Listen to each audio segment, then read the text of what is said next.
I've spent a lot of time these last few months kind of reworking with people the thought process of interactivity and shoppable. The whole market wants shoppability. They want add to cart right now. Fantastic, and we're on a path towards that. But there's also a whole nother part of that shopping process where you are taking a look at new products, you're getting exposed to products you haven't seen before, you're being reminded about products you purchase regularly. This is a big sort of canvas for what commerce can mean. We think we're in a position to tackle all of it. This is Evan Shapiro, your media cartographer. This is Big Data Brains. I'm here with Adam Bergman. You are the head of ad sales and data sales. Yes. For VIZIO/Walmart. Yes. It's been a year. Last time, a year ago here at Cannes 2025. Yep. You had just joined the team. That's right. Now you've been in the operation for a while now. How's it going? We were just talking about this. It's going pretty well, right? It's going well. Yeah. I mean, look, so, just joined the team. Myself and a few business partners came to VIZIO in pre-revenue land, right? It was a hardware company with a software side hustle, and we had this long vision really built around the smart television operating system. That was 7 years ago, right? Fast forward, the Walmart acquisition happened 18 months ago. I've said in multiple forums, and I would say again, this wasn't an exit, this was about enablement. Look at all the deals in market, look at all the activity. It's built around distribution, right? And so it's really hard to sell televisions. It was hyper competitive, it was expensive. So we were able to partner with the retailer who sells the mass percentage of televisions Yeah, we were in talking North about America. this. It's a genius strategy. Yeah. Sell more TVs. Go right to it. This is it. Bold, underline the whole thing. And so in real life, the support of Walmart and the machine behind us has done exactly that. This year, we're the number one sold television operating system to date. Omdia and many other third-party analysts have us being the number one OS full stop by 2027. So the path has already begun. We've crossed 30 million active devices. The downstream impact of that, WatchFree Plus, our free streaming service, is the third most used app in the platform in terms of time spent. So you're seeing all these metrics that were trending the right way, just take this giant up and to the right shift. And that was exactly the plan, right? Build this massive foundation, which now allows us to continue down a lot of the creative and interesting work we were already doing about experience, about content development and programming, certainly about outcome-driven marketing solutions, right? Like scale and outcomes are great in isolation. Together, they become really powerful. Well, half your job title actually is data. That's right. Right? And so that seems to me, and I was really impressed with the data stack usage at Walmart. Yeah. Prior to the combination of Yep. These two companies. I had seen folks on stage talk about Yeah. the mobile usage and the tracking of the data. So the combination of these two ecosystems seems to be a really powerful tool. It is, absolutely. Take a look at the marketplace, and you just start lining up assets, right? In VIZIO's story as a isolated business unit, you have our television home screen, you have WatchFree Plus, and you have our data set. You now sort of zoom back to Walmart as the enterprise, a massive e-commerce business that in our last earnings report we cited was up 26% year over year. So you have massive growth in the e-commerce behavior of our customer base. You have a massive living room play in VIZIO, and you have 4,600 retail stores across the United States. Having all three of those assets together is, I would say, second to none in the marketplace. Obviously, there's some great competition, great other partners out there who are excelling in one, two, or some of those. No one has all three with the potential and the growth that we have, in my opinion. So what that says underneath that is between viewership data, what's happening on the smart television, and what you're purchasing, this combination becomes unbelievably powerful. It becomes interesting, the way you think about consumer behavior, what people are doing every day. We always said at VIZIO, people vote with their behavior. Like, what they watch is a hand raise of who they are, what they're interested in. That data fueled and fuels programming, it fuels content experiences, it fuels recommendation engines. Purchase behavior is no different. If anything, it's as powerful or more powerful a signal because true action happened.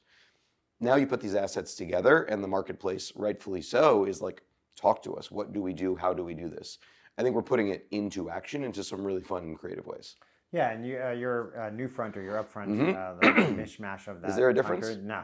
It starts in March and it ends. It in ends June. sometime. Yeah, it ends here. That's actually, right. That's right. Here in Cannes, but it was about content to commerce. That's right. Are you packaging all the way down to the retail media experience in Walmart, all the way from the screen level in the living room? We are. Yeah, I mean, Walmart has always done a fantastic job, and we participated as a supplier for many years, but they've always done a fantastic job helping suppliers take advantage of key moments, right? And I think a huge part of our industry is about not just this always-on approach to being thoughtful about your product, but taking advantage of moments. So they've always done a great job curating moments, whether it was back to school, summertime, NFL kickoff, whatever the case may be.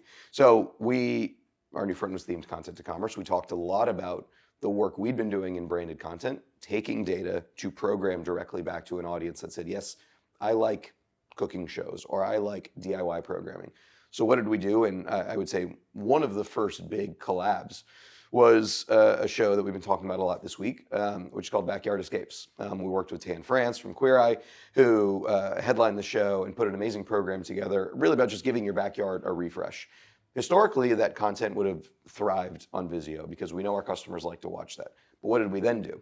We then went a step further and we took some great suppliers across the Walmart ecosystem, took product off the shelves, integrated it into the show, and then worked with the merchant teams to also create promotional moments on Walmart.com, within the ecommerce experience, in store. So all of a sudden, when you're, everyone likes to use the terms ecosystem, we're now really seeing it come to fruition. And all the data back, we're talking about outcomes, from the merchants is product is moving. We've had a great partnership these last 12 months with Mobile One, right? How many people buy motor oil? According to our friends at Mobile One, a small subset of people who buy it once to twice a year. That makes sense. So what is their whole story? We need you thinking about our brand the other, 300 plus days where you're not buying motor oil. So we produced 2 shows with them. Yeah, that was not Backyard Escapes. That was not. Motor oil. Right. Motor oil. If you're look, coding for at home, if you're using your barbecue with motor oil, that would be bad. There's a couple different strategies to gardening and to home care. Motor oil doesn't always fit in. It's a personal choice. We produced a great show with them called Saturday Night Lights. Kids coming up in the NASCAR circuit, some incredible personalities, and there's just great kids behind the wheel. It had 3-4x ROAS on moving motor oil. We then did a second show. It reminds you. I mean, if you do buy motor oil, you see something like that. It reminds you, hey, it's That's exactly right. This is the moment, right? Because you buy it twice a year. You're like, that's exactly right. You know what? We need it. I mean, you can almost smell it in the show itself. Yeah, that's exactly right. But when it's funny because when you look at Backyard Escapes and you look at some of our partners from Clorox and P&G who participated in the show, fantastic partners, products that you're going to be buying on a more consistent basis. You look at Saturday Night Lights and Making the Lane, the 2 shows we produced with Mobile. This is about brand. This is about content and experience because you don't have that same shopping behavior. So you have to build a relationship in a much larger vacuum of space. What does it all wrap to? The content to commerce narrative is that we're actually creating great content that is building directly towards commerce-driven experiences.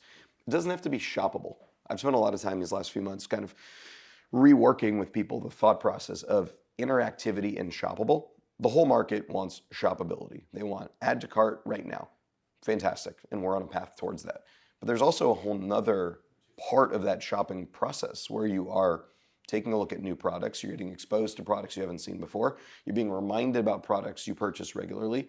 This is a big sort of canvas for what commerce can mean. We think we're in a position to tackle all of it. Well, and I think this is something that gets lost on a lot of marketing people. Yeah.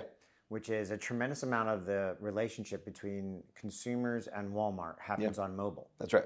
Way more than people think. Right. That's right. In the app, in that, which is where a tremendous amount of that first-party data comes that powers that whole data engine. That's right. And so, and I've done a lot of research lately about the whole consumer. The fact that the consumer uses the 2 screens together. That's right.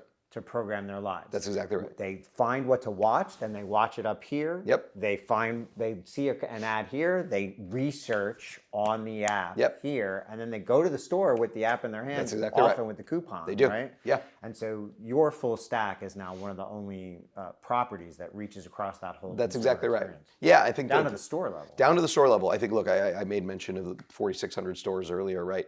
And, many people in the media industry may or may not have walked into a Walmart in the last 10 days, but 92% of Americans live within 10 miles of a Walmart. Right. So that in-store experience, put aside the incredible role Walmart plays in many of these communities around the country, the role that the store plays with phone in hand is an incredible experience. Yeah. So when you're now talking about, okay, you have smart television glass, you have smartphone glass, you now can connect those experiences in a really meaningful way. So that by the time we get to the store, there's a really different brand and customer experience that has already taken place. Yeah. And it's been really exciting just to kind of explore and unpack all the opportunities. Well, and then there's the curbside pickup. There's the phone becomes even more important there. 100%. Everybody, you're right. I think you identified something there that's really smart. Everyone's obsessed with the click to cart on TV, but that's not really how shoppers shop. No, it's always exciting. here. That's right. It's exciting it's a great and interesting. idea, but it really is here. For sure. We've talked about this for, it's got to be 10 years now of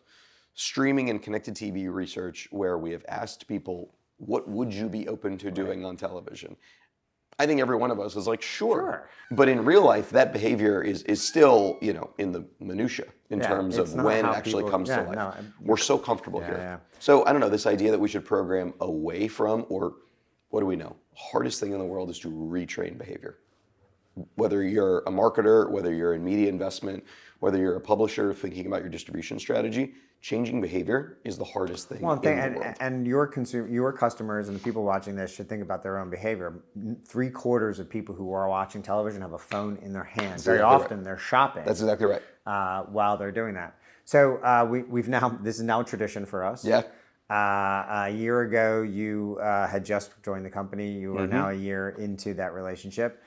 Yourself in the company or broader, you have a pretty good perspective. And I think one of the unique perspectives around the connection of data, audience behavior, shopping, commerce, and content all married together. Yep. Where do you think we are in our conversation a year from now? If you were going to say to me right now, I think we'll be talking about this a year from now. Yeah. It's a great question. I think we're going to be talking about a couple things. We will probably be reflecting on our continued investment in infrastructure and how we talk about distribution is queen, content is king. I'd maybe reverse the two. We're going to be continuing to talk about how we're investing in the underlying infrastructure to ensure that customer experience to brand experience to content experience is truly at the peak of its game. We at VIZIO have always talked about when you hit that mountaintop, you do one of two things. You either plateau and enjoy your success, or you look for the next peak. We are all about finding our next peak. So we are going to be continuing to invest in infrastructure, and we'll be reflecting upon that. We're going to be talking about the ease in which we have carried traditional television buyers into traditional streaming buyers into full stack marketers. We're likely going to be reflecting on an expanded branded content and original slate. And I think when you look at all of those things in concert, you're just going to see continued maturity in some of the things where we've already found success. What I hope we're also doing in sort of the outcome is talking about differentiated outcomes. We still spend a huge amount of time talking about reach frequency, unduplicated reach frequency across platform.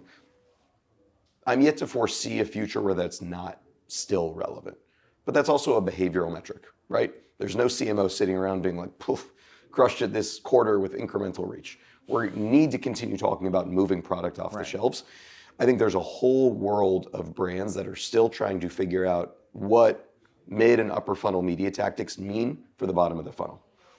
Just because you can measure a streaming impression to purchase doesn't always mean that you should. So many of us marketers get caught in I'm measuring 50% of my media, just don't know which 50%. Right.